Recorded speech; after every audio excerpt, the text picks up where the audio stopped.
महाशिवरात्रि के पावन पर्व की आप सभी को शुभकामनाएं मित्रों। और रीट नज़दीक होने के कारण आज की क्लास है वो बहुत ही इम्पोर्टेंट क्वेश्चनों के साथ होगी जो हमने शुरुआत की है। ये सीरीज़ 1300 महत्वपूर्ण एमसीक्यू उत्कर्ष क्लासेज द्वारा तैयार, जिसमें हम सीडीपी के क्वेश्चन देख चुके हैं और संस्कृत की क्लास अपलोड हो चुकी है, जिसमें व्याकरण और शिक्षण शास्त्र के क्वेश्चन 220 क्वेश्चन संस्कृत के, वो भी क्लास ज़रूर देखिएगा।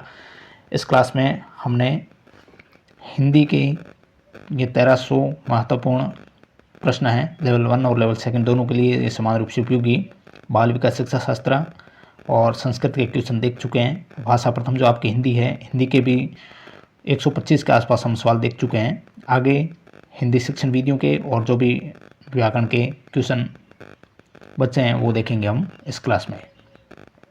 बेहतरीन क्लास ये साबित होने वाली है मित्रों, तो इस क्लास को आपको जरूर देखना है। अच्छी लगती तो लाइक करना है, चैनल पर नए तो सब्सक्राइब करें। और एंड में टेलीग्राम की लिंक आपको डिस्क्रिप्शन में वीडियो के नीचे मिलेगी, तो वहाँ जाकर जरूर आप टेलीग्राम ज्वाइन करें। वहाँ ये संपूर्ण पीडीएफ अपलोड हो जाएगी। 125 क्वेश्चन हिंदी के भी हम देख चुके हैं। व्याकरण के 126वां क्वेश्चन है, निम्न में से असंगत विलोम शब्द इनमें से कौन सा है? श्रेष्ठ का अधम नहीं आएगा, यह असंगत है। सहयोगी का प्रतियोगी होता है, सूर का भीरू होता है, स्तुति का निंदा होता है। जीने की इच्छा इस वाक्यांश के लिए उचित शब्द है जिजीविषा, जिजीविषा जीने की इच्छा। अगला सवाल है, निम्न में से अशुद्ध शब्द का चयन करना है। उच्छिष्ट है वो अशुद्ध है। किस विकल्प में तत्सम और तद्भव दोनों प्रकार के शब्द समाहित हैं? आंख, काक, आम, इसमें तत्सम और तद्भव दोनों शब्द हैं। किस विकल्प में कोई भी शब्द स्त्रीलिंग नहीं है? नींबू, दही, केला, इसमें स्त्रीलिंग शब्द नहीं है। कौन सा शब्द बहुवचन में प्रयुक्त नहीं होता है? दुनिया है, यह बहुवचन में प्रयुक्त नहीं होती, एक वचन में रहेगी। हेतु हेतु मत भविष्य काल का उदाहरण है। स्त्री अगर हर क्षेत्र में यूं ही आगे बढ़ती रहे तो एक दिन समाज की धारणा ही बदल जाएगी। सरल वाक्य कौन सा इनमें से? गंगा हिमालय से निकलती है, सरल वाक्य है। राम कार्यालय से सीधा घर पहुंचा, हाथ धोकर खाना खाया, फिर मैच देखकर सो गया। वाक्य में प्रयुक्त विराम चिन्ह है, अर्धविराम चिन्ह है इसमें, ये जो चिन्ह है अर्धविराम। अगला सवाल है, निम्न में से किस विकल्प में मुहावरा और उससे संबंधित अर्थ शुद्ध है? तार तार होना, पूरी तरह फट जाना, यह शुद्ध है। महत्वपूर्ण 1300 क्वेश्चन उत्कर्ष क्लासेस द्वारा तैयार, अंतिम समय में संपूर्ण डिवीजन के लिए सीडीपी, लैंग्वेज, संस्कृत, हिंदी और इंग्लिश के क्वेश्चन। घर घर मिट्टी के चूल्हे हैं, इस लोकोक्ति का भावार्थ क्या है? हर आदमी के साथ कुछ न कुछ कमी, बुराई या कठिनाई लगी रहती है। इन क्वेश्चनों को मित्रों जरूर आपको देखना है, क्योंकि रीट के शुरुआती क्षणों में आप संपूर्ण रिवीजन कर देते हो तो सोने पर सुहागा हो जाता है। और बेहतरीन क्वेश्चनों के साथ जरूर आपको सवाल यहाँ से एग्जाम में देखने को मिलेंगे। इतिहास में कई चंद्रगुप्त मिलते हैं, इसमें जो चंद्रगुप्त पद है उसमें संज्ञा का कौन सा प्रकार है? चंद्रगुप्त में जातिवाचक संज्ञा है। किस विकल्प में निजवाचक सर्वनाम का उदाहरण नहीं है? वह कल मुझसे मिलने आएगी, इसमें निजवाचक सर्वनाम नहीं है। निम्न में से किस विकल्प में कुछ शब्द विशेषण के लिए प्रयुक्त हुआ है? कुछ लड़के होशियार है, विशेषण है। किस वाक्य में क्रिया विशेषण का प्रयोग हुआ है? तुम जी जान लगाकर पढ़ रहे हो, इसमें क्रिया विशेषण का प्रकार प्रयोग हुआ है।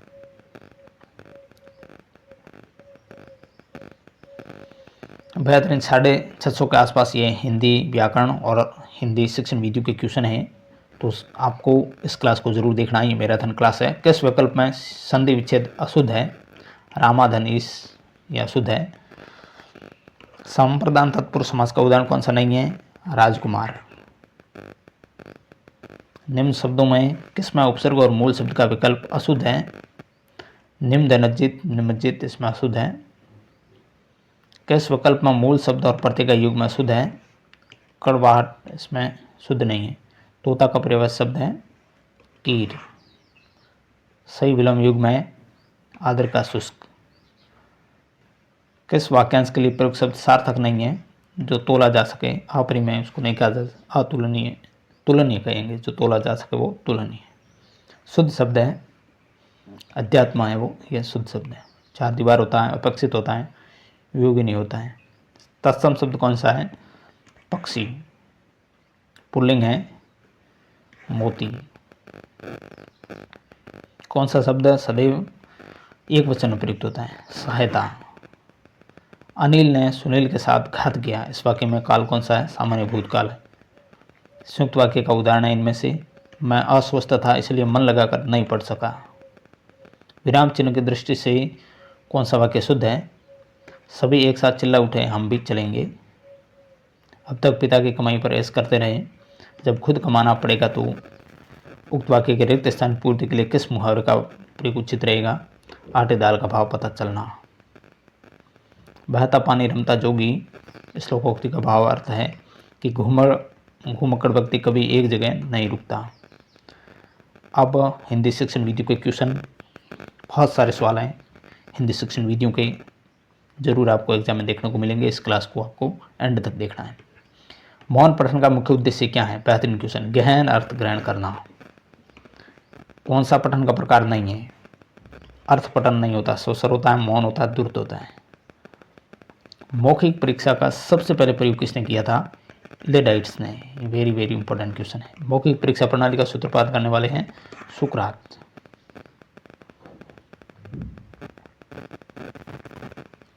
किस परीक्षा द्वारा बालकों के प्रत्यास्मरण, चिंतन, तुरंत अभिव्यक्ति, क्रियाशीलता, विश्लेषण, पढ़ने की योग्यता और उच्चारण की कुशलता आदि की जांच की जाती है? मौखिक परीक्षा द्वारा। लिखित परीक्षाओं के पूरक के रूप में प्रयोग किया जाता है मौखिक परीक्षा को।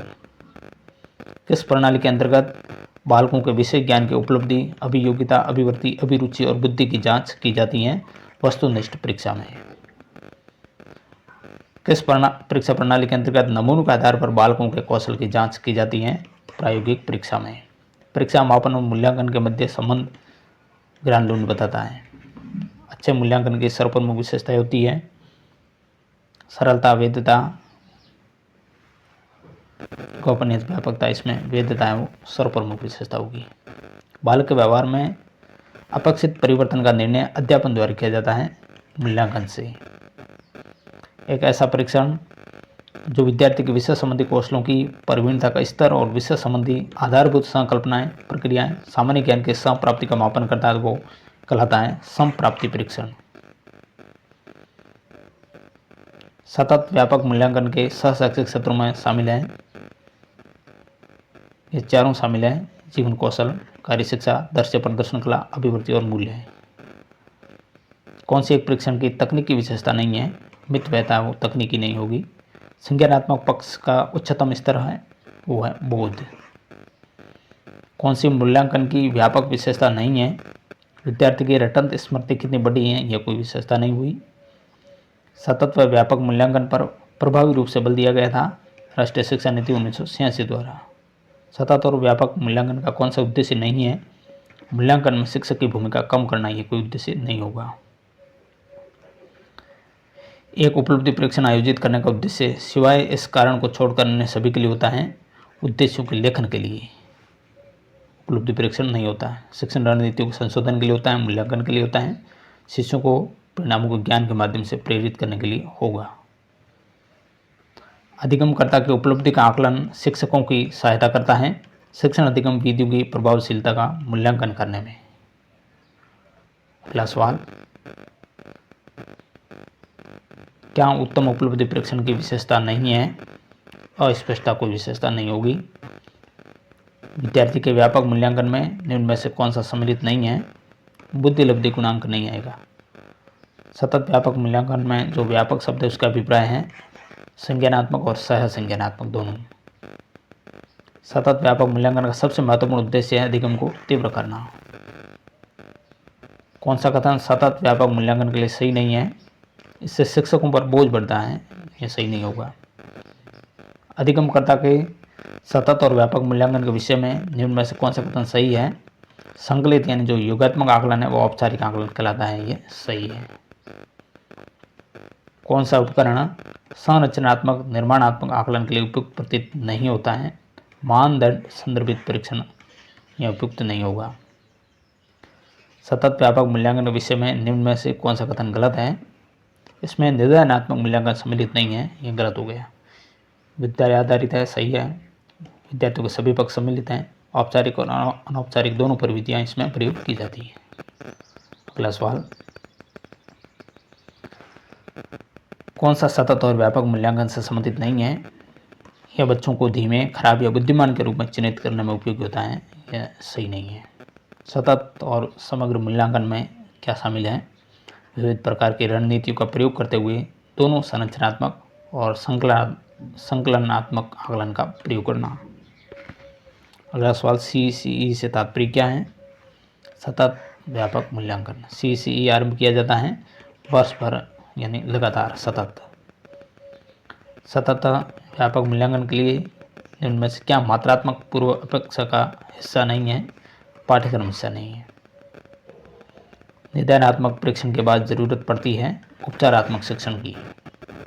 निदानात्मक परीक्षण विधि का प्रकार है परीक्षण विधि, निदानात्मक परीक्षण दोनों। पद विश्लेषण के लिए गलत पदों को महत्व देने की विधि कहलाती है स्टेनर विधि। नवीन शिक्षण पद्धतियों में जो प्रोजेक्ट पद्धति उसके व्यापक प्रयोग का श्रेय किसको है? डीवी और किलपैट्रिक को।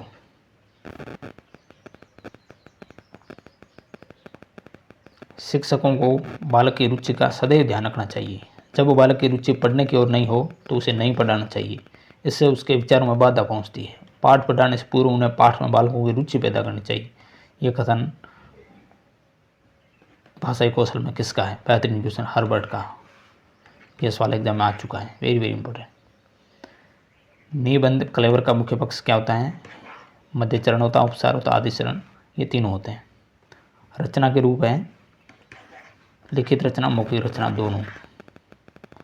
सृजनात्मक अभिव्यक्ति की विधा है, तीनों हैं, वर्णनात्मक लिखित रचना, तुलनात्मक लिखित रचना और विवरणात्मक लिखित रचना। और हिंदी प्रदेश में हिंदी का शिक्षण किया जाता है कैसे? द्वितीय भाषा के रूप में। द्वितीय भाषा शिक्षण की विधियां हैं अनुवाद विधि। अनुवाद प्रक्रिया के तत्व है, ये दोनों भाषा अनुवाद के तत्व है, विधाओं के अनुवाद है। अनुवाद शिक्षण की विधि इनमें से तीनों ही हैं, पुस्तक विधि है, आगमन निगमन है, तुलना और अनुकरण विधि, ये सभी है। अनुवाद शिक्षण का उद्देश्य क्या होता है? द्वितीय भाषा की लिपि, शब्दावली और वर्तनी का बोध करना, भाषा अभिव्यक्ति की क्षमता को विकसित करना और परिपाक के लिए अवसर प्रदान करना, ये तीनों। भाषाई कौशलों के संबंध में कौन सा कथन सही है? भाषा के कौशल अंतर संबंधित होते हैं, ये सही कथन है। शास्त्रीय विधि का आविष्कार करने वाले हैं मॉन्टेसरी। ये सवाल बहुत अच्छा है, सही सम्मिलित करना है। गद्य शिक्षण मौनवाचन गद्य शिक्षण में होता है, रचना शिक्षण समाज लेखन होता है, व्याकरण शिक्षण में आगमन विधि, पद्य शिक्षण में रसास्वादन विधि। इकाई विधि के किस सोपान में गृह कार्य प्रदान किया जाता है? चतुर्थ सोपान में। दल शिक्षण का सर्वप्रथम प्रयोग है वो हार्वर्ड विश्वविद्यालय अमेरिका में। भाषा शास्त्र विधि की विशेषताओं से संबंध नहीं रखने वाले कथन ऑप्शन सी में, इस विधि में व्याकरण का व्यवहारिक ज्ञान न देकर सैद्धांतिक ज्ञान दिया जाता है, ये संबंध नहीं है। भाषा की शिक्षा के साथ ही व्याकरण की शिक्षा इसमें प्रदान की जाती है। व्याकरण का इसमें व्यवहारिक ज्ञान प्रदान करते हैं और इस प्रणाली में व्याकरण के नियमों के ज्ञान कराए बिना भाषा के शुद्ध रूप का प्रयोग सिखाया जाता है। व्याकरण की विषय वस्तु है भाषा की।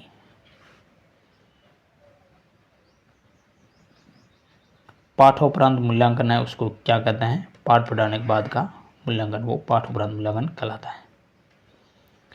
प्राथमिक स्तर पर कविता शिक्षण की उपयुक्त प्रणाली कौन सी है मित्रों? गीत और अभिनय प्रणाली, ये आपको ध्यान रखना है। वर्णनात्मक कविता शिक्षण के लिए कौन सी विधि उपयुक्त है? शब्दार्थ कथन प्रणाली।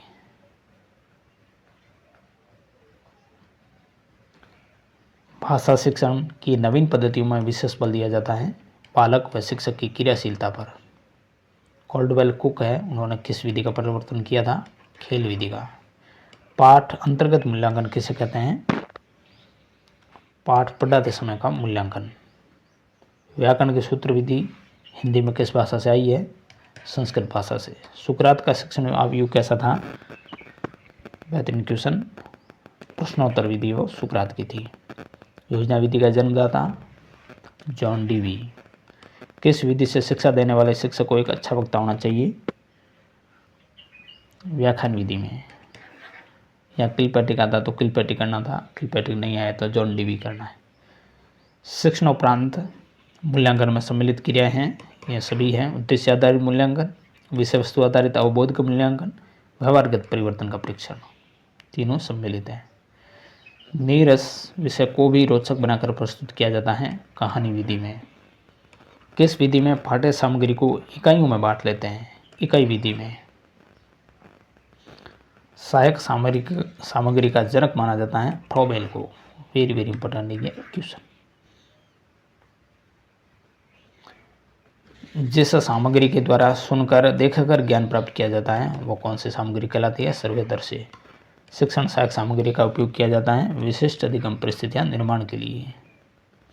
पाठ्यांश के प्रस्तुतिकरण में कलात्मक कार्यान्वयन है वो प्रदर्शन तकनीक। दृश्य सर्वे साधनों की सहायता से अनुभवों के आधार पर एक विशेष प्रकार का वर्गीकरण जिसे अनुभव का त्रिकोण के रूप में जाना जाता है, किसके द्वारा प्रस्तुत किया गया? एडगर डेल द्वारा। बहुत अच्छा ये भी क्वेश्चन है। किसी भाषा को पढ़ने और लिखने की अपेक्षा बोलना सीखना सबसे छोटी पगडंडी को पार करना है, ये कथन है किटसन का। बहुत ही अच्छा कथन है, ऐसा एक कथन जरूर आपको एग्जाम में देखने को मिलेगा। श्याम पट को साफ करने की सही प्रक्रिया है बाएं से दाएं की ओर साफ करना है। शिक्षण सहायक सामग्री शिक्षण अधिगम प्रक्रिया को सहयोग करती है, प्रेरित करती है, प्रभावित करती है। शिक्षण को प्रभावशाली बनाने वाली सामग्री है वो ब्लैक बोर्ड है, पाठ्यपुस्तक, मानचित्र, ये तीनों ही। इकाई योजना की सबसे बड़ी विशेषता क्या है? वो समग्र होती है। कक्षा में प्रयोग की गई कोई भी सामग्री तभी शैक्षिक सामग्री कही जा सकती है जब वह सीखने सिखाने में उपयोगी साबित हो।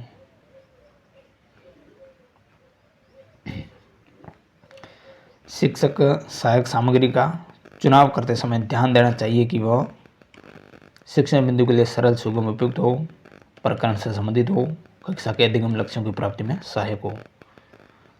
अगला सवाल है, नीना की कक्षा में बच्चे अक्सर एक संकल्पना वस्तु या प्राणी के लिए अलग अलग भाषाओं के शब्द खोजते हैं, तो नीना ऐसा क्यों करती हैं? वो बहुभाषिकता को बढ़ावा देने के लिए ऐसा कर रही है। बहुभाषिक कक्षा में शिक्षक में इतनी योग्यता अवश्य हो कि वह विभिन्न भाषाओं में पाठों की विषय वस्तु का शब्द से अनुवाद है वो कर सके। बहुभाषिकता बच्चे की अस्मिता का निर्माण करती है। बच्चा स्वाभाविक रूप से अपने घर जैसा समाज के वातावरण से भाषा अर्जित करता है। भाषा प्रयोग की कुशलता संभव है अधिक से अधिक भाषा प्रयोग से। किस प्रकार की कविता से अधिक रसानुभूति होगी? भावात्मक और सौंदर्य प्रधान कविता से। भाषा सीखने के लिए कौन सा कारक महत्वपूर्ण है? समर्थ भाषिक वातावरण होना चाहिए। किस उद्देश्य के लिए प्राथमिक स्तर भाषा नहीं सीखी जाती? भाषा का व्याकरण सीखना, ये प्राथमिक स्तर पर कोई उद्देश्य नहीं होगा। श्रवण के आधार पर भाषा का भेद है अयोगात्मक और संयोगात्मक भाषा। श्रवण कौशल का संबंध है कान से। गुरुद्वारा और ईंट की भट्टियाँ ये क्रमशः ऐतिहासिक संसाधन गुरुद्वारा है, ईंट की भट्टियाँ वो आर्थिक संसाधन है।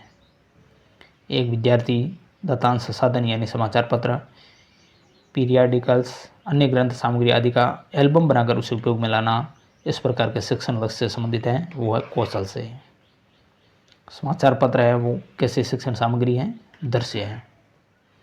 विभिन्न सर्वे दृश्य सामग्रियों के संबंध को प्रदर्शित करने के लिए अनुभवों का शंकु एडगर डेल द्वारा।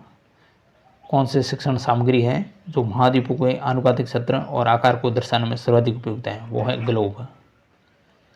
शिक्षण शास्त्रीय पक्ष होता है शिक्षण शास्त्रीय ज्ञान, अभ्यास, विश्वास, ये तीनों। शिक्षण का मुख्य घटक है दोनों ही है, संप्रेषण है, पाठ्यवस्तु है। भाषा के अधिगम के कारक है ये तीनों ही है, भाषा विज्ञान, कौशल और व्याकरण। इकाई योजना मॉरिसन। भाषा शिक्षण की मुख्य विधि तीनों ही है, अनुकरण है, अभ्यास है, संरचनात्मक है। कक्षा में शिक्षण अधिगम सामग्री के उपयोग के बारे में निम्न में से कौन सा कथन सही नहीं है? शिक्षक विद्यार्थी को अपनी रचनात्मकता दिखा सकते हैं, यह सही नहीं है। शिक्षण अधिगम सामग्री के चयन का आधार होना चाहिए मनोवैज्ञानिक सिद्धांत। पाठ्यपुस्तकों के उद्देश्य के अंतर्गत पाठ्यपुस्तकें शिक्षक या बालकों के लिए साध्य नहीं वरन साधन है। पाठ योजना की पंचपदी प्रस्तुत करने वाले हर्बर्ट। शिक्षण की सबसे प्राचीन विधि है वो है व्याख्यान विधि। किस विधि में छात्र विशिष्ट से सामान्य की ओर अग्रसर होते हैं? आगमन विधि में। रसास्वादन विधि का प्रयोग सर्वाधिक उपयोगी है प्राथमिक स्तर पर। रसास्वादन विधि आधारित है रस पर। भाषा शिक्षण में वाचन से पूर्व लेखन की शिक्षा का प्रतिपादन किया था मॉन्टेसरी ने। छात्र में रटने की प्रवृत्ति किस विधि से शिक्षा देने में बढ़ती है? व्याख्यान विधि से। किस शिक्षण विधि में छात्र छात्राओं को उत्तम लेखकों की रचनाएं पढ़वाई जाती हैं जिससे वे भाषा के शुद्ध रूप को जान सकें? भाषा शास्त्र विधि में। कौन सी शिक्षण पद्धति हिंदी शिक्षण के लिए उपयुक्त है? ये तीनों ही: प्रदर्शन, आगमन निगमन, हर्बटी विधि। आत्मीकरण के पश्चात अर्थ ग्रहण में सहायता की दृष्टि से कौन सा वाचन उपयुक्त होगा? मौन वाचन। मौन वाचन का मुख्य उद्देश्य क्या है? अर्थ ग्रहण और तीव्र गति से पढ़ने की क्षमता उत्पन्न करना। कहानी, कविता, गीतों और नाटकों के माध्यम से बच्चे अपनी सांस्कृतिक धरोहर से जुड़ते हैं। प्राथमिक स्तर पर बच्चों को भाषा सिखाने का सर्वोपरि उद्देश्य है कि अपनी बात को दूसरों के समक्ष अभिव्यक्त करने की कुशलता का विकास करना। कौन सा प्राथमिक स्तर पर हिंदी भाषा शिक्षण का उद्देश्य नहीं है? सुनी गई बातों को ज्यों का त्यों दोहराना ये कोई उद्देश्य नहीं होगा। मैं फटाफट आंसर बोल रहा हूँ मित्रों, ट्यूशन आंसर, क्योंकि आपका ज़्यादा टाइम मैं इस समय लेना नहीं चाहता हूँ, संपूर्ण डिवीजन हो जाए फटाफट अपना। सतत और व्यापक मूल्यांकन है छात्र केंद्रित। सतत समग्र मूल्यांकन में जो सारांशात्मक मूल्यांकन है वो एक भाग है, तो दूसरा निर्माणात्मक मूल्यांकन भाग है, यानी दो भाग है। यदि सुलेखा रेलगाड़ी इस प्रकार लिखती है तो एक भाषा शिक्षक के रूप में आप क्या करेंगे? तो अपने को करना है कि उसकी कॉपी पर जो रेलगाड़ी है उस शब्द को लिखना है और सुलेखा से पूछेंगे कि लिखे हुए दोनों शब्दों में क्या अंतर है, उसे अपना शब्द स्वयं ठीक करने के लिए कहेंगे।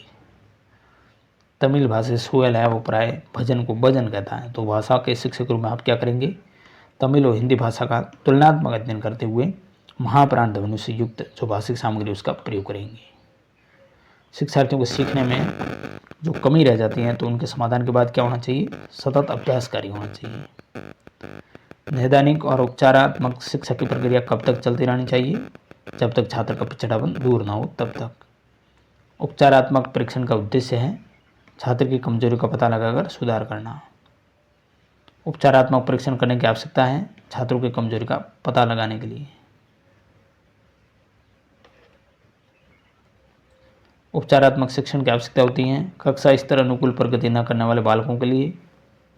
शैक्षणिक निदान का प्रयोजन होता है उपचारिक शिक्षण करना। उपचारात्मक शिक्षण द्वारा छात्रों की कमजोरी का निदान कर उसे दूर करने हेतु शिक्षण करते हैं। उच्चारण सुधारना कार्य किन कक्षा में करना चाहिए? प्रारंभिक स्तर पर हो जाना चाहिए। हिंदी भाषा शिक्षण में नैदानिक जांच किन किन भाषा कौशलों में छात्रों की गलतियों की पहचान हेतु किया जाता है? सुनना, पढ़ना, बोलना, लिखना, इन चारों में। छात्र के भाषा शिक्षण में कमजोरी के कारणों या अधिगम की कठिनाई के कारणों की जानकारी किसके माध्यम से की जाती है? निदानात्मक परीक्षण के माध्यम से। सही क्रम है इनमें से, पहले निष्पत्ति परीक्षण, फिर निदानात्मक परीक्षण, अंत में उपचारात्मक शिक्षण। बालक का हिंदी भाषा पठन कौशलों संबंधी दोष कौन सा है? वह विराम चिन्हों को ध्यान रखकर नहीं पढ़ना, पढ़ते समय उचित स्वरघात का प्रयोग नहीं करता, शब्दों या कभी कभी वाक्यांशों को दोहराता है, तो ये भाषा पठन संबंधी दोष है। प्राथमिक स्तर की शिक्षा में संप्रेषण का माध्यम मातृभाषा ही होनी चाहिए, क्योंकि इसी भाषा में ही बच्चे का मस्तिष्क सबसे पहले क्रियाशील होता है। इस बार NB 2020 का भी टारगेट यही है। प्राथमिक स्तर पर भाषा शिक्षण का मुख्य उद्देश्य है दूसरे की बातों को धैर्य से सुनना और सुने गई बात पर अपनी टिप्पणी देना। अगला सवाल, उच्च प्राथमिक स्तर पर भाषा शिक्षण का सर्वोपरि उद्देश्य है निजी अनुभवों के आधार पर भाषा का सृजनशील इस्तेमाल करना। उच्च प्राथमिक स्तर पर कौन सा भाषा शिक्षण का उद्देश्य नहीं है? कठिन शब्दों का अर्थ पूछना, ये कोई उद्देश्य नहीं होगा। स्वाभाविक अभिव्यक्ति, कल्पनाशीलता, कौशल और सोच को विकसित करना भाषा शिक्षण का एक महत्वपूर्ण यह उद्देश्य है। उसने पढ़ा, उसने खाया और उसने चीखा, इन भाषा प्रयोग दर्शाते हैं संदर्भ की समझ न होना। भाषा की प्रकृति के संबंध में कौन सा कथन उचित नहीं है? भाषा कठोरता से व्याकरणिक नियमों का अनुसरण करती है, ये सही नहीं है। भाषा का प्राथमिक रूप है मौखिक है। समस्की के अनुसार बच्चों के पास भाषा सीखने की क्षमता जन्मजात होती है, तो हिंदी भाषा की कक्षा में बच्चों को विविध भाषा प्रयोगों में परिचय प्राप्त करने के अवसर दिए जाने चाहिए। प्राथमिक स्तर पर बच्चों के शुरुआती भाषा विकास में सर्वाधिक योगदान दे सकते हैं परिवार में होने वाली परस्पर गुणवत्तापूर्ण बातचीत से। विद्यालय आने से पूर्व बच्चों के पास अपनी भाषा की जटिल और समर्थ संरचनाएं होती है।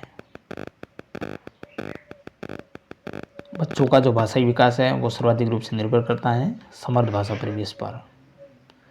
हमारे अनुभवों को आकार देने में भाषा की महत्वपूर्ण भूमिका होती है। इसका शैक्षिक निहितार्थ यह है कि भाषा की कक्षा में बच्चों को विविध संदर्भों में अनुभव करने, विविध अनुभवों से स्वयं को जोड़ने का अवसर दिए जाएं। गद्य के कौन से पाठ रूप में मौन वाचन अनुपयुक्त है, समाज में अनुपयुक्त होगा। उच्च प्राथमिक स्तर पर भाषा शिक्षण का मुख्य उद्देश्य है साहित्यिक विधाओं से परिचय और व्याकरणिक नियम सिखाना।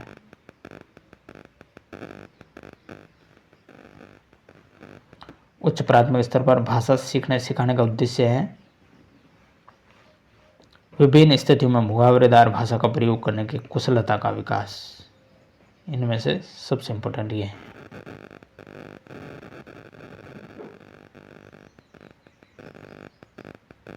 इसमें प्राथमिक भाषा सीखने सिखाने प्रभावी संप्रेषण की कुशलता का विकास करना, ऑप्शन ए है इसका सही होगा। उच्च प्राथमिक स्तर पर भाषा शिक्षण का उद्देश्य है भाषा की बारीकी और सौंदर्य बोध को समझने की क्षमता का विकास करना। कौन सा द्वितीय भाषा शिक्षण का उद्देश्य नहीं है? हिंदी के व्याकरणिक नियमों को कंठस्थ करना कोई उद्देश्य नहीं होगा। कोई भी भाषा पुस्तक तभी सफल मानी जाएगी जब वह बच्चों में साहित्य की धरोहर और वर्तमान साहित्य के प्रति उत्सुकता बढ़ाए। पाठ्यपुस्तक में लोकगीतों को समावेश करने का कौन सा अनिवार्य कारण नहीं है? गयता कोई अनिवार्य कारण नहीं होगा।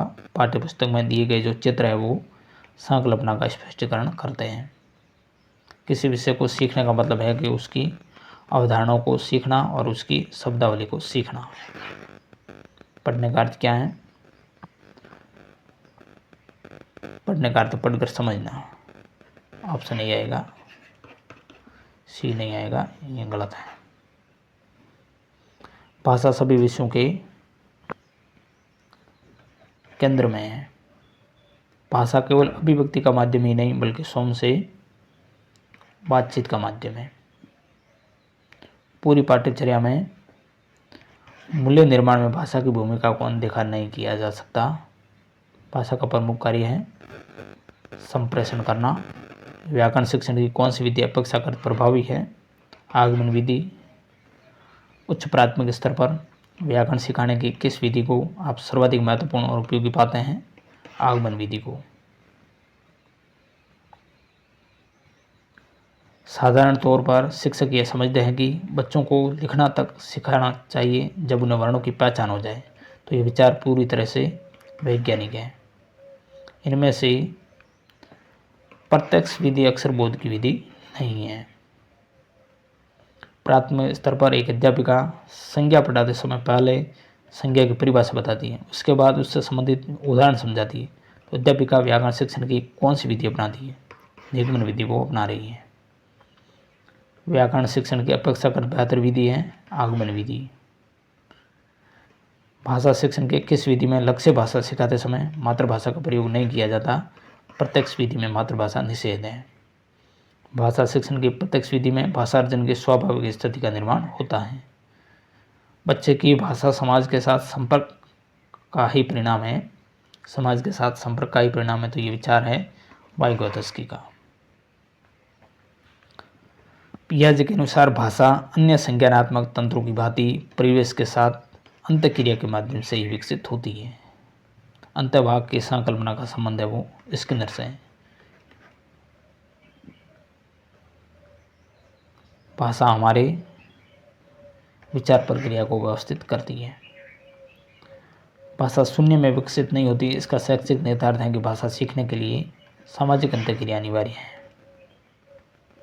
भाषा शिक्षण में अनिवार्य क्या है? समग्रतावादी दृष्टिकोण होना चाहिए। भाषा शिक्षण की प्रक्रिया विभिन्न विषयों की कक्षाओं में भी संभव है। भाषा शिक्षण के संदर्भ में कौन सा कथन सही नहीं है? भाषा की नियमबद्ध व्यवस्था को केवल व्याकरण के माध्यम से ही जाना जा सकता है, यह सही नहीं है। यदि हम चाहते हैं कि विद्यार्थियों का भाषा पर पूरा अधिकार हो तो उन्हें ऐसे लेखकों की रचनाएं पढ़ने को दी जाए जिनका भाषा पर अच्छा अधिकार हो। ये कथन किस शिक्षण विधि के संदर्भ में कहा गया है? भाषा शासन विधि के संदर्भ में। और ये वेरी इंपॉर्टेंट क्वेश्चन है। शिक्षण विधि के संदर्भ में कौन सा कथन सही नहीं है? साक्ष्य अभिकर्मित अनुदेशन विधि में छात्र प्रश्न का उत्तर स्वयं बनाता है, ये सही नहीं है। खंडान्वय प्रणाली में भावों का स्पष्टीकरण किया जाता है प्रश्नों द्वारा, प्रश्नोत्तर द्वारा। हर्बटी विधि का एक दोष नहीं है, शिक्षण के मनोवैज्ञानिक सिद्धांतों पर आधारित है, यह एक प्रकार का गुण है। द्विभाषा पद्धति का कौन सा सत्र नहीं है? प्राथमिक कक्षाएं। कौन सी व्याकरण शिक्षण प्रणाली अमनोवैज्ञानिक विधि पर आधारित है? पाठ्यपुस्तक प्रणाली। समवाय प्रणाली में शिक्षण होता है गद्य पद्य शिक्षण के साथ व्याकरण शिक्षण कराना, यानी तीनों साथ में चलेंगे। श्रुत लेखन विधि उसका कौन सा उद्देश्य नहीं है? वाचन गति का विकास नहीं होगा, एकाग्रचित्तता का विकास होगा, शुद्ध और स्पष्ट लेखन का विकास, लेखन गति का विकास होगा। आगमन विधि में हम पढ़ते हैं उदाहरणों से नियम की ओर। भाषा शिक्षण की कौन सी विधि मातृभाषा को मध्यस्थ बनाए बिना दूसरी भाषा को सिखाने पर बल देती है? वह प्रत्यक्ष विधि। उच्च प्राथमिक स्तर पर व्याकरण शिक्षण की उपयुक्त प्रणाली है आगमन निगमन प्रणाली। व्याकरण शिक्षण की निगमन विधि में उदाहरण से नियम की ओर जाते हैं। भाषा शासन प्रणाली में विशेष महत्व दिया जाता है व्यवहारिक ज्ञान पर। किस विधि या प्रणाली में शिक्षक कथावाचक का स्थान ग्रहण करते हुए प्रसंग की व्याख्या करता है? व्यास विधि या प्रणाली में।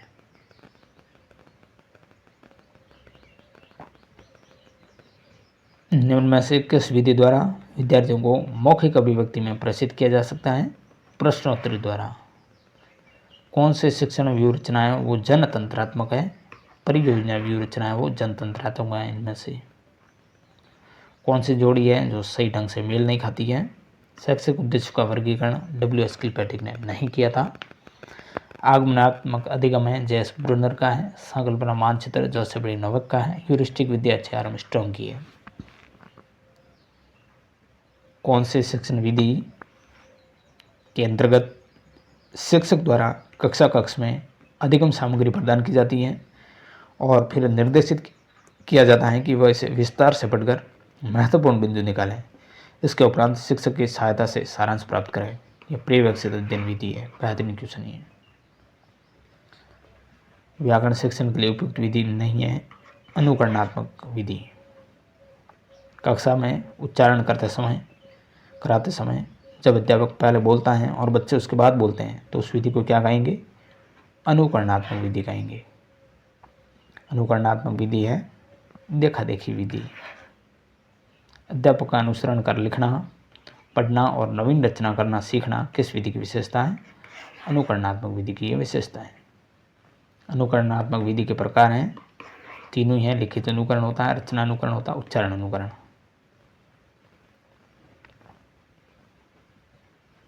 निम्न में से कौन सी विधि प्रारंभिक स्तर पर लेखन और उच्चारण के लिए उपयुक्त होती है और माध्यमिक व उच्च माध्यमिक स्तर पर रचना हेतु उपयुक्त नहीं होती है? नहीं, रचना हेतु उपयुक्त होती है। प्रारंभिक स्तर पर तो लेखन और उच्चारण के लिए, और माध्यमिक व उच्च माध्यमिक स्तर पर रचना हेतु उपयुक्त तो वो है अनुकरणात्मक विधि। बालक अध्यापक का अनुकरण कर सही उच्चारण करना सीख जाता है, वो है अनुकरणात्मक विधि। इसकी विशेषता है अनुकरणात्मक विधि की उच्च कक्षाओं हेतु प्रयुक्त होती है, बुनियादी शिक्षा हेतु उपयुक्त है, अंग्रेजी भाषा हेतु भी उपयुक्त है। इकाई किसी विषय का बड़ा उपविभाग होता है जिसमें कोई मूलभूत सिद्धांत होता है। इस सिद्धांत या प्रकरण के अनुसार ही छात्र क्रियाओं का इस प्रकार नियोजन किया जाता है कि उन्हें महत्वपूर्ण अनुभव प्राप्त हो सके। ये कथन संबंधित है इकाई योजना से। कुछ विशिष्ट उद्देश्यों की पूर्ति हेतु विद्यार्थियों को ऐसी एक दूसरे की पूर्व अनुभूतियों से युक्त क्रिया कराना जो मिलकर एक इकाई बन जाती है। तो ये कथन किससे संबंधित है? इकाई योजना से संबंधित है। अधिगम अनुभव केंद्रित इकाई योजना में निम्न में से किस पर अधिक बल दिया जाता है? छात्र की अनुक्रिया पर। इकाई वातावरण संगठित ज्ञान, विज्ञान, कला या आचरण का व्यापक और महत्वपूर्ण अंग है जिसे सीखने व्यक्तित्व में सामंजस्य हो जाता है। इकाई विधि की परिभाषा है मॉरिसन की। इकाई विधि के सोपान मॉरिसन के अनुसार 5 और मॉरिसन इकाई योजना के जनक भी हैं। इकाई विधि का सर्वप्रथम प्रारूप देने वाले थे हर्बर्ट। इकाई विधि के प्रवर्तक है वह मॉरिसन। किस विधि का जन्म गेस्टाल्ट मनोविज्ञान के प्रत्यक्षीकरण के नियम के आधार पर हुआ। इकाई विधि का ज्ञान खंडों में नहीं वरन पूर्ण रूप से दिया जाता है इकाई विधि में। कौन सी विधि निरीक्षण अध्ययन विधि और प्रयोगशाला विधि का मिश्रित रूप है इकाई विधि। वाचिक अभिव्यंजन द्वारा शिक्षण का तात्पर्य क्या है। कई विद्यार्थियों द्वारा विभिन्न पात्रों के समान बोलना। किस विधि में वस्तुओं को प्रत्यक्ष दिखाकर सिखाया जाता है प्रत्यक्ष विधि में। प्रत्यक्ष विधि का सर्वप्रथम प्रयोग किया गया था फ्रांस में। भारत में सर्वप्रथम प्रत्यक्ष विधि को अपनाने का आश्रय दिया जाता है बंगाल में श्री टिपिंग को, मुंबई में श्री फ्रेजर को, मद्रास में श्री यर्ट्स को। वेरी वेरी इंपॉर्टेंट ये क्वेश्चन है। प्रत्यक्ष विधि में किस बात का ध्यान रखा जाता है। इन तीनों बातों का ध्यान रखना है। मातृभाषा का प्रयोग वर्जित है। मौखिक कार्य को प्राधान्यता दी जाती है। वस्तु और शब्द के मध्य सीधा संबंध कर पढ़ाया जाना।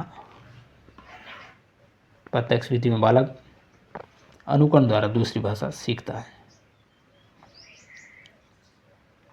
हम हिंदी शिक्षण शास्त्र के इम्पोर्टेंट क्वेश्चन अंतिम समय में संपूर्ण डिवीजन उत्कर्ष क्लासेज के क्वेश्चनों द्वारा।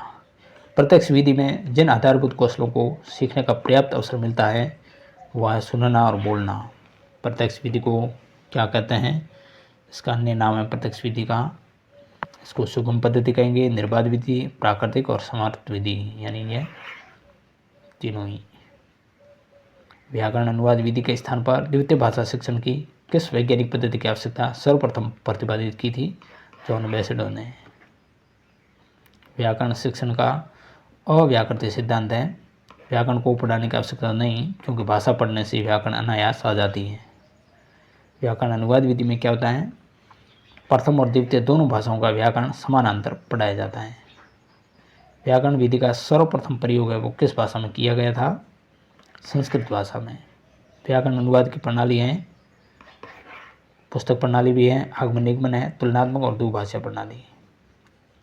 किसी एक भाषा में अभिव्यक्त भावों और विचारों को किसी दूसरी भाषा में व्यक्त करने वाली विधि कहलाती है व्याकरण अनुवाद विधि। किस विधि को भंडारकर विधि कहा जाता है, व्याकरण अनुवाद विधि को।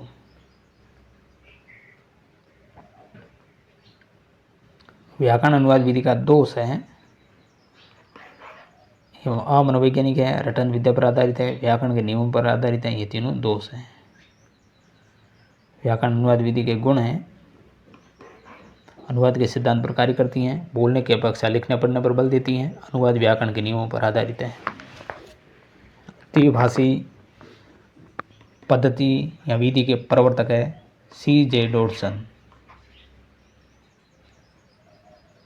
कौन सी विधि अंग्रेजी, फ्रेंच और रूसी आदि विदेशी भाषा सिखाने हेतु उपयुक्त है, वह द्विभाषी विधि। अंग्रेजी, फ्रेंच और रूसी इन विदेशी भाषा सिखाने के लिए उपयुक्त है। किस विधि में मातृभाषा और विदेशी भाषा दोनों का संयुक्त रूप से प्रयोग करते हुए विदेशी भाषा को सिखाया जाता है, द्विभाषी विधि में। द्विभाषी विधि किसके बीच की विधि है, व्याकरण अनुवाद विधि और प्रत्यक्ष विधि इन दोनों के बीच की विधि है। द्विभाषी विधि का गुण है हिंदी को वैश्विक स्वरूप प्रदान करने में उपयुक्त है, पर्यटन में उपयोगी है, विदेशी भाषा सिखाने हेतु उपयुक्त है। सैनिक विधि के प्रवर्तक कौन है, ब्लूमफील्ड है, फेंज है, बोजवे, स्वीपर, यानी ये 4 जगह। सैनिक विधि का सर्वप्रथम सूत्रपात है वो अमेरिका में हुआ था। किस विधि को आर्मी मेथड, अनुकरण परिस्मरण विधि, अनौपचारिक विधि, संगठन परक विधि, सर्वभाषा विधि इन उपनामों से जानी जाती है, वो विधि है सैनिक विधि। सैनिक विधि का सर्वप्रथम प्रयोग किया गया था द्वितीय विश्व युद्ध के दौरान। किस विधि के दौरान भाषा वैज्ञानिकों द्वारा कुछ समय के लिए दूसरी भाषा का काम चलाऊ ज्ञान करवा दिया जाता है, सैनिक विधि में। सैनिक विधि किस विधि के दोषों को दूर करती हैं, प्रत्यक्ष विधि के दोषों को दूर कर रही हैं।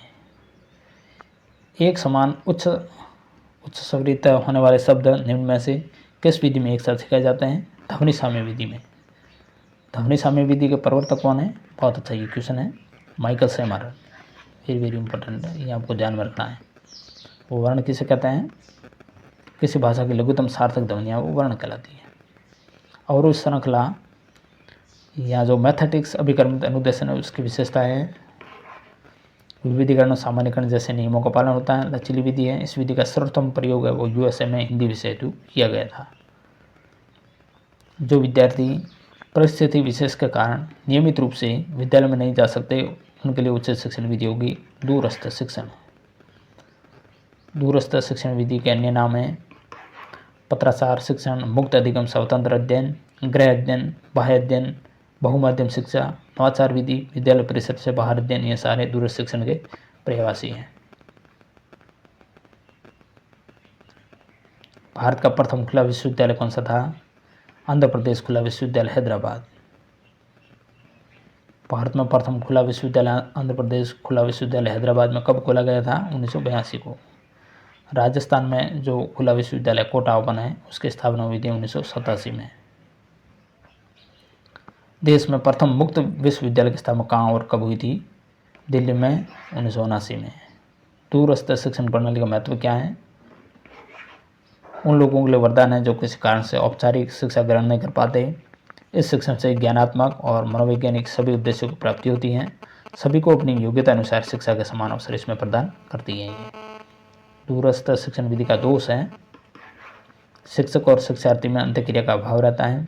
मंदबुद्धि बालकों के लिए अनुपयोगी है, अधिक समय लगता है इसमें।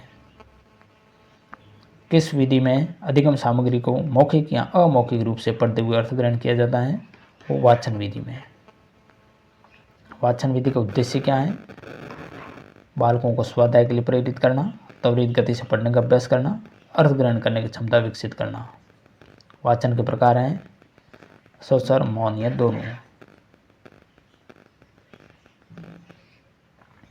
स्वस्वर वाचन के प्रकार है तीनों ही हैं, आदर्श है, सामूहिक है, अनुकरण है। मौन वाचन के प्रकार है गहन वाचन, द्रुत वाचन दोनों। वाचन शिक्षण की विधि है संश्लेषणात्मक और विश्लेषणात्मक, ये दोनों। विश्लेषणात्मक जो विधि है उसका कौन सा भेद नहीं है, ध्वनि साम्य विधि इसका भेद नहीं है। वर्णबोध विधि की विशेषता है तीनों ही हैं, सबसे प्राचीन और सर्वप्रचलित विधि है। ये विधि भाषा के इकाई वर्ण को मानती है, भाषा के इकाई वर्ण को मानती है और इसी विधि में स्वर और व्यंजन का ज्ञान है वो करवाया जाता है। जो वाचन शिक्षण की विधि उसकी कौन सी विशेषता नहीं है, यह अमनोवैज्ञानिक विधि विशेषता नहीं है, मनोवैज्ञानिक विधि है, इसका दोष है। इससे वाक्य गठन विधि, वाक्य निर्माण विधि, संग्रथन विधि इसको कहते हैं। बहुत अच्छा ये क्वेश्चन है। वाचन शिक्षण विधि के अन्य नाम वाक्य गठन विधि, वाक्य निर्माण विधि, संग्रथन विधि इसका नाम है, ये आपको ध्यान रखना। देखो और कहो विधि का ये परिवर्तित रूप है, गेस्टाल्ट के समग्रता सिद्धांत पर यह आधारित है। किस विधि को चित्र विधि, देखो और पढ़ो विधि, पद पद्धति और शब्द शिक्षण विधि भी कहते हैं। देखो और कहो विधि को। भाषा शिक्षण विधि की विशेषताएं क्या हैं? यह शिक्षक केंद्रित विधि है, इसका प्रयोग भाषा प्रयोगशाला में होता है। अनुकरण विधि का ये दूसरा रूप है। द्वितीय कालखंड योजना किस विधि का विभाजन है? परिवक्षित अध्ययन विधि का। परिवक्षित अध्ययन विधि का विकास किस स्तर के शिक्षण को ध्यान में रखकर किया गया है? बौद्ध स्तर के शिक्षण को ध्यान में रख करके। ये विधि छात्रों को निर्देशन में अध्ययन करने और अध्यापक को निरीक्षण और निर्देशित करने का अवसर प्रदान करती है। परिवक्षित अध्ययन की ये परिभाषा देने वाले हैं क्लार्क और स्टार। परिवक्षित अध्ययन से हमारा आशय अध्यापक द्वारा कक्षा अथवा विद्यार्थियों के समूह का उस समय निरीक्षण करने से है जबकि वे अपने डेस्कों अथवा मेजों पर कार्य करने में संलग्न रहते हैं। परिवक्षित अध्ययन की परिभाषा देने वाले बाइनिंग और बाइनिंग। बहुत अच्छा ये क्वेश्चन है। जो परिवक्षित अध्ययन विधि है उसके प्रवर्तक कौन है? डेजी मॉरविल। यह सवाल जरूर पूछा जा सकता है। कौन सी विधि व्यक्तिगत भिन्नता और क्रियाशीलता के लिए सिद्धांत पर आधारित है? परिवक्षित अध्ययन विधि। परिवक्षित अध्ययन विधि का सोपान है अध्ययन कार्य और अध्ययन हेतु पथ प्रदर्शन, विद्यार्थियों द्वारा स्वाध्याय और शिक्षक द्वारा परिवक्षण होता है। पुनरावर्त प्रश्न, श्याम प्रसार और गृह कार्य होते हैं।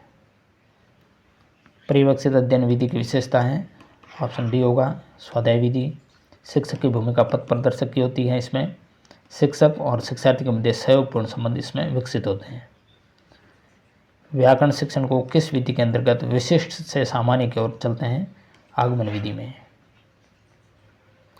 आगमन प्रणाली के रूप में प्रयोग प्रणाली के अंतर्गत व्याकरण पढ़ाते समय क्या होता है? छात्रों को पहले उदाहरण दिए जाते हैं। आगमन विधि का अधिकांश प्रयोग किया जाता है व्याकरण शिक्षण में। आगमन विधि में छात्र अग्रसर होता है विशिष्ट से सामान्य की ओर। जिस विधि में उदाहरणों की सहायता से सामान्य नियमों का निर्धारण किया जाता है उस विधि को कहेंगे आगमन विधि। किस विधि में विशिष्ट से सामान्य की ओर, सरल से कठिन की ओर, विश्लेषण से संश्लेषण की ओर, उदाहरण से नियम की ओर, स्थूल से सूक्ष्म की ओर, ज्ञात से अज्ञात की ओर, प्रत्यक्ष से प्रमाण की ओर, मूर्त से अमूर्त की ओर इन सूत्रों का प्रयोग किया जाता है वो आगमन विधि। और आगमन विधि मनोवैज्ञानिक विधि है और उसमें इन सारे सूत्रों का प्रयोग होता है, ये आपको ध्यान में रखना है, बहुत अच्छा क्वेश्चन। इसके विपरीत है वो है निगमन विधि। आगमन विशेष दृष्टांतों की सहायता से सामान्य नियमों का विधि पूर्वक प्राप्त करने की क्रिया है, ये कथन है जॉयसी का। आगमन विधि के सोपान, उदाहरणों का प्रस्तुतिकरण, निरीक्षण या विश्लेषण, नियमीकरण व परीक्षण, ये 4 सोपान है। आगमन विधि की विशेषता या गुण है, मनोवैज्ञानिक विधि है, छोटी कक्षाओं में उपयोगी है, अध्यापक और छात्र दोनों क्रियाशील रहते हैं। आगमन विधि का कौन सा दोष नहीं है? उच्च कक्षाओं के लिए उपयोगी है, ये गुण है। वैज्ञानिक अनुसंधान कार्य में बहुधा किस विधि का प्रयोग होता है? आगमन विधि का। निगमन विधि के सिद्धांत है सामान्य से विशेष की ओर। निगमन प्रणाली को क्या कहते हैं? प्रयोग प्रणाली भी इसको कहा जाता है। निगमन विधि में छात्र है वो सामान्य से विशिष्ट की ओर अग्रसर होता है। निगमन प्रणाली का तात्पर्य क्या है? पहले नियम बताना और फिर उसकी व्याख्या करना। निम्न में से किस विधि में पहले नियम बता दिया जाता है फिर उस नियम के उदाहरणों द्वारा सत्यता सिद्ध की जाती है? निगमन विधि में। कौन सी विधि आगमन विधि के विपरीत है? निगमन विधि। निगमन विधि का आधार है वो है तीनों सत्य, शाश्वत, अपरिवर्तनीय। सूत्र है निगमन विधि के सामान्य से विशिष्ट, सूक्ष्म से स्थूल, नियम से उदाहरण। आगमन और निगमन से जुड़े आपको सवाल जरूर देखने को मिलेंगे। निगमन विधि का सूत्र कौन सा नहीं है? मूर्त से अमूर्त। अमनोवैज्ञानिक विधि, इसमें सारे उल्टे हैं आगमन विधि से। निगमन विधि का गुण है ज्ञान क्रमबद्ध रूप में प्राप्त होता है, कम समय में पाठ्यक्रम का अधिगम संभव है, नियम और परिभाषा को इसमें कंठस्थ करवा दिया जाता है। निगमन विधि का दोष कौन सा नहीं है? इस विधि द्वारा प्राप्त ज्ञान स्पष्ट और स्थायी होता है, ये दोष नहीं है। रेखीय अभिकर्मित अनुदेशन का दूसरा नाम क्या है? बाह्य अभिकर्मित अनुदेशन। अभिकर्मित अनुदेशन विधि के संदर्भ में सम्मिलित करना है। उनके जनक है, प्रवर्तक हैं। सबसे पहले जो अधिगम के विज्ञान व शिक्षण की कला है वो स्किनर से संबंधित है। शाखीय प्रोग्रामिंग है वो नॉर्मन क्राउडर का है। अनुकूलीय प्रोग्रामिंग है वो पास का है। और मैथमेटिक्स प्रोग्राम है वो गिलबर्ट का है। बेहतरीन सवाल, ऑप्शन डी इसका सही है। अभिकर्मित अनुदेशन का कौन सा अनिवार्य सिद्धांत है? बाह्य अनुक्रिया का सिद्धांत, ये अनिवार्य सिद्धांत है। भारत में सर्वप्रथम अभिकर्मित अनुदेशन विधि के प्रयोग का आरंभ हुआ था 1963 में। यह व्यक्तिगत अनुदेशन की एक विधि है जिसमें बालक क्रियाशील रहकर स्वयं की गति से सीखता है तथा अपने उत्तरों की तत्काल जांच करता है। अभिकर्मित अनुदेशन की यह परिभाषा देने वाले हैं D.L. कुक। रेखीय अभिकर्मित अनुदेशन में पदों की प्रकृति के आधार पर कितने भागों में बांटा जा सकता है? 4 भागों में। अभिकर्मित अनुदेशन का विचार सर्वप्रथम प्रश्नोत्तर प्रणाली के रूप में किस विद्वान ने दिया था? सुकरात ने। विद्वानों ने अभिकर्मित अनुदेशन विधि का प्रथम विचारक किस विद्वान को माना है? सिडनी एस्प्रेसो को। वेरी इंपॉर्टेंट है। अभिकर्मित अनुदेशन के प्रतिपादक है वो है सिडनी एस्प्रेसो। भारत में अभिकर्मित अनुदेशन की शुरुआत कब और कहाँ हुई थी? ये बहुत अच्छा क्वेश्चन है। 1963 ईस्वी में इलाहाबाद में है। कौन सी विधि स्किनर के क्रिया प्रसूत सिद्धांत पर आधारित है? अभिकर्मित अनुदेशन विधि। अभिकर्मित अनुदेशन का पद है, ये तीनों ही हैं: प्रकरण का चुनाव करना, विषय वस्तु का विश्लेषण करना, पदों की रचना और पदों का परीक्षण करना। अभिकर्मित अनुदेशन का सिद्धांत है छोटे छोटे पदों का निर्माण सिद्धांत, प्रत्युत्तर व प्रतिपुष्टि का सिद्धांत, स्वगति और मूल्यांकन का सिद्धांत। रसास्वादन विधि है वो है पद्य शिक्षण की। अब जनक है, एक तरफ अनुदेशन है।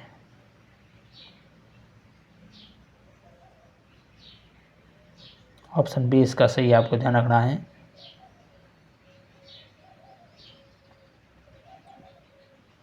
यानी जो रेखीय या बाह्य अभिकर्मित अनुदेशन है उसके BF स्किनर है। साकी या जो आंतरिक अभिकर्मित अनुदेशन है इसके नॉर्मन एक राउडर है। अवरोध श्रृंखला मैथेटिक्स अभिकर्मित अनुदेशन है इसके गिलबर्ट है, थॉमस एफ। और कंप्यूटर आधारित जो अभिकर्मित अनुदेशन है उसके जनक है लॉरेंस एम स्टूलोरो। ये वेरी वेरी इंपॉर्टेंट, आपको ये ध्यान रखना है। इसका सही है ऑप्शन बी, सी का 4th और डी का 1। तो ये आपको ध्यान रखना है, बहुत अच्छा ये क्वेश्चन है, जरूर पूछा जाएगा। रेखीय अभिकर्मित अनुदेशन सामग्री की विशेषता है पाठ्यवस्तु पूर्ण रूप से क्रमबद्ध होती है, पाठ्यवस्तु को छोटे छोटे फ्रेमों में विभाजित किया जाता है, छात्र अपनी व्यक्तिगत क्षमता के अनुसार अधिगम करता है।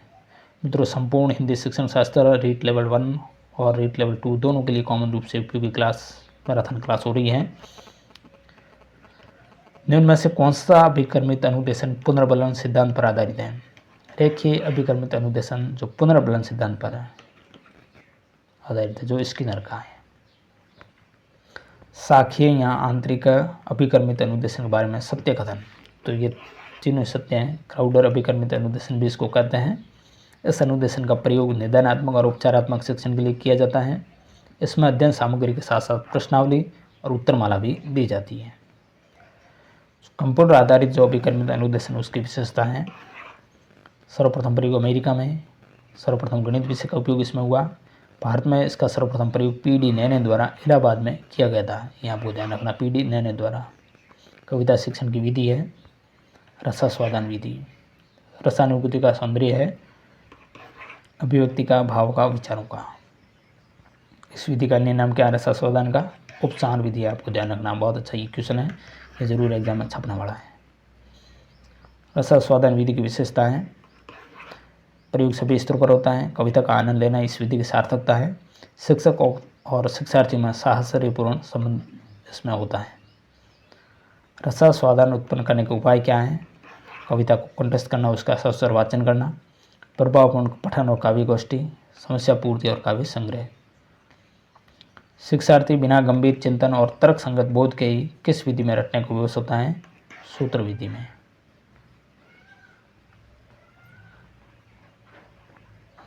व्याकरण शिक्षा स्वतंत्र रूप से किस विधि में नहीं दी जाती है? भाषा सत्संग विधि में। किस विधि में अक्षर ज्ञान की अपेक्षा सीधे शब्दों का ज्ञान करवाया जाता है? भाषा सत्संग विधि में। किस विधि में व्याकरण का ज्ञान अलग से करवाने की आवश्यकता नहीं होती? भाषा सत्संग विधि में। भाषा सत्संग विधि की विशेषता है ये तीनों मनोवैज्ञानिक विधि है, प्राथमिक कक्षा में उपयोगी, बालक शीघ्र पढ़ना सीखता है। भाषा सत्संग विधि का कौन सा दोष नहीं है? व्याकरण का व्यवस्थित ज्ञान प्राप्त होता है, ये कोई दोष नहीं है। किस विधि में भाषा सिखाने के लिए यंत्रों और उपकरणों का प्रयोग किया जाता है? भाषा शिक्षण यंत्र उपकरण विधि में। दृश्य सर्वे उपकरण इनमें से दूरदर्शन है, शिक्षण को उन्नत बनाने का साधन है। श्याम पाठ, पाठ्यपुस्तक, मानचित्र, ये तीनों ही बहुत सभी साधन जिन्हें सुनकर बालक पाठ को सरलता और शीघ्रता से सीख सके वो कहलाता है सर्वे साधन। सर्वे साधन के रूप में प्रारंभ में विद्यमान था आकाशवाणी। दृश्य सामग्री है ये तीनों ही हैं, चार्ट, रेखा चित्र, मानचित्र। सीतावादी यंत्र को किस अन्य नाम से जाना जाता है? ग्रामोफोन इसको कहा जाता है। भाषा शिक्षण यंत्र उपकरण विधि के बारे में असत्य कथन, पाठ्यक्रम समय पर पूर्ण हो जाता है। किस शिक्षण विधि के अनुसार वस्तुओं और चित्रों के आगे उनके नाम के कार्ड रख दिए जाते हैं? शास्त्रीय विधि में, और ये आपको ध्यान में रखना है। शास्त्रीय विधि के बारे में असत्य कथन कौन सा नहीं है? मनोवैज्ञानिक विधि है,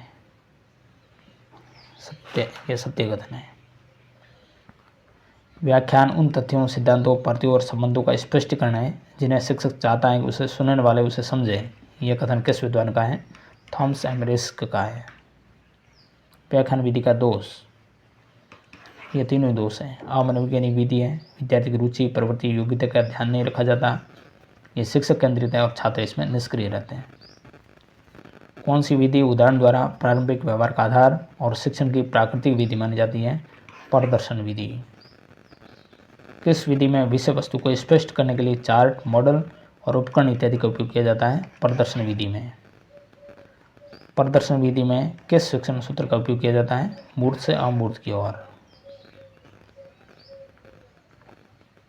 प्रदर्शन क्या है? किसी घटना को दृश्य रूप में प्रस्तुत करना। प्रदर्शन विधि के बारे में असत्य कथन, इस विधि से सभी विषय पढ़ाए जा सकते हैं, यह असत्य कथन है। परंपरागत कक्षा शिक्षण को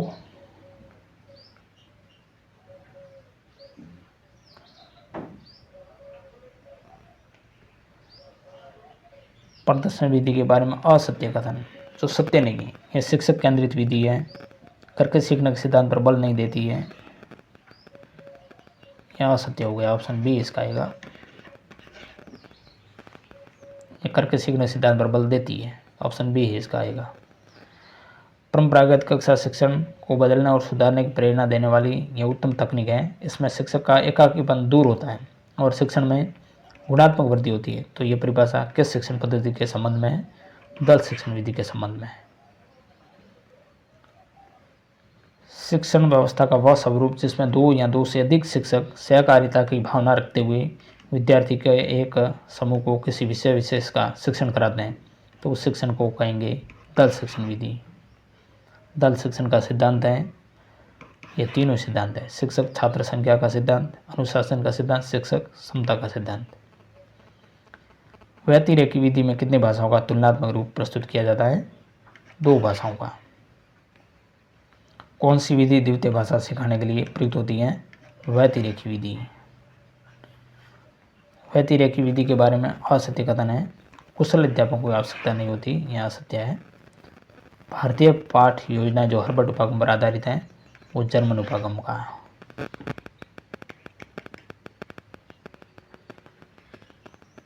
प्रत्येक विद्यार्थी बाहरी ज्ञान को संचित करता रहता है। यदि नवीन ज्ञान को छोटे छोटे सोपानों में बांटकर उसे विद्यार्थी के पूर्व संचित ज्ञान से संबंधित कर पढ़ाया जाए तो विद्यार्थी सरलता से नवीन ज्ञान सीखता है। यह कथन किस विद्वान का है? हर्बर्ट स्पेंसर का। वेरी वेरी इंपॉर्टेंट ये कथन है। हर्बर्ट स्पेंसर है, उन्होंने प्रारंभ में शिक्षण का पद बताया था। तीनों बताते हैं: स्पष्टता, संबद्धता, व्यवस्था और प्रयोग। पंचपदीय प्रणाली के सोपान है: प्रस्तावना, प्रस्तुतिकरण, तुलना, सामान्यीकरण, मूल्यांकन। पाठ्यपुस्तक का जो अध्ययनात्मक पक्ष है वह प्राकथन, जिसको हम पढ़ सकते हैं, ये एग्जाम में आ चुका है। व्याकरण शिक्षण की किस प्रणाली को विकृत रूप से सुग्गा प्रणाली भी कहते हैं? पाठ्यपुस्तक प्रणाली, सुग्गा प्रणाली। समवाय विधि के प्रतिपादक है हर्बर्ट स्पेंसर। किस सिद्धांत के अंतर्गत पूर्व ज्ञान को नवीन ज्ञान से जोड़ा जाता है? संप्रत्यात्मकता के सिद्धांत को।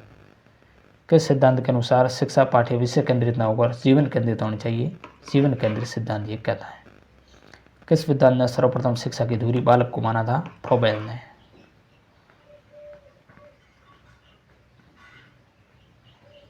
जॉन डीवी के सामंजस्यकरण सिद्धांत के अनुसार सही है। शिक्षा का केंद्र बालक का सामाजिक जीवन हो, पाठ्यक्रम में क्रियात्मक अनुभव भावनात्मक होना चाहिए, सामाजिक क्रियाओं को केंद्र बनाकर शिक्षा दी जाए। गांधी जी की जो बुनियादी शिक्षा है उसमें किसका टूट संबंध है? कर्म व ज्ञान दोनों का। वह विधि जिसमें पाठ्यपुस्तक गद्य व पद्य को पढ़ाते समय व्यवहारिक व्याकरण के साथ साथ काव्य शास्त्र का ज्ञान भी करवाया जाता है, वो है समवाय विधि। किस अभिकर्मित अनुदेशन में बहुवैकल्पिक उत्तर होते हैं? साक्ष्य अभिकर्मित अनुदेशन में। किस विधि में विद्यार्थी रिकॉर्डिंग के माध्यम से शुद्ध उच्चारण करना सीखता है? भाषा शिक्षण यंत्र उपकरण विधि से। शास्त्रीय विधि का प्रारंभ कहाँ व कब हुआ था? इटली में 1870 ईस्वी में। समवाय विधि को अन्य किस नाम से जाना जाता है? ये तीनों नाम है: सहसंबंध है, पाठ्यपुस्तक है, अंतर्योग समन्वय विधि। स्वगति, स्वमूल्यांकन, प्रतिपुष्टि, इससे संबंधित विधि है अभिकर्मित अनुदेशन विधि। व्याकरणिक नियमों को कंठस्थ कराने की अपेक्षा कक्षा कक्ष में भाषाई वातावरण बनाने पर अधिक बल दिया जाता है प्रत्यक्ष विधि में। शिक्षण विधियों के संदर्भ में कौन सा कथन सही नहीं है? साख्य अभिकर्मित अनुदेशन विधि में छात्र प्रश्न का उत्तर स्वयं बनाता है, यह सही नहीं है। जो ध्वन्यात्मक विधि है उसकी वर्णमाला सिखाने से संबंधित है। ये व्याख्यान विधि में विभिन्न प्रयोग और दृष्टांतों का प्रयोग होता है। भाषा शिक्षण यंत्र विधि में सीतावाद्य आदि यंत्रों का प्रयोग किया जाता है। तो इस प्रकार मित्रों 520 क्वेश्चन हमने देखे हैं। बेहतरीन यह हिंदी शिक्षण शास्त्र के क्वेश्चन, पहले व्याकरण के क्वेश्चन देखे। क्लास कैसी लगी मित्रों जरूर लाइक करें, चैनल पर नए तो सब्सक्राइब करें। और अंतिम समय में आपके लिए ये रिवीजन के लिए रामबाण क्लास है, CDP के क्वेश्चनों की क्लास अपलोड हो चुकी है, वो भी जरूर देखिएगा। संस्कृत के व्याकरण और शिक्षण विधियों की क्लास अपलोड हो चुकी है, वो भी जरूर देखिएगा। और यह हिंदी शिक्षण शास्त्र की क्लास थी, बेहतरीन उत्कृष्ट क्लासेज के ये MCQ है, अंत समय में आपके लिए बहुत ही इंपॉर्टेंट क्लास है। Thank you very much. PDF के लिए टेलीग्राम ज्वाइन करें और वहाँ ये संपूर्ण आपको 1300 जो महत्वपूर्ण क्वेश्चन है वो आपको वहाँ उपलब्ध हो जाएंगे, आपको PDF मिल जाएगी। तो एक बार ज़रूर आप सरसरी नज़रों से उसको भी देखिएगा, इन क्लासों को पहले ज़रूर देखिएगा। Thank you very much.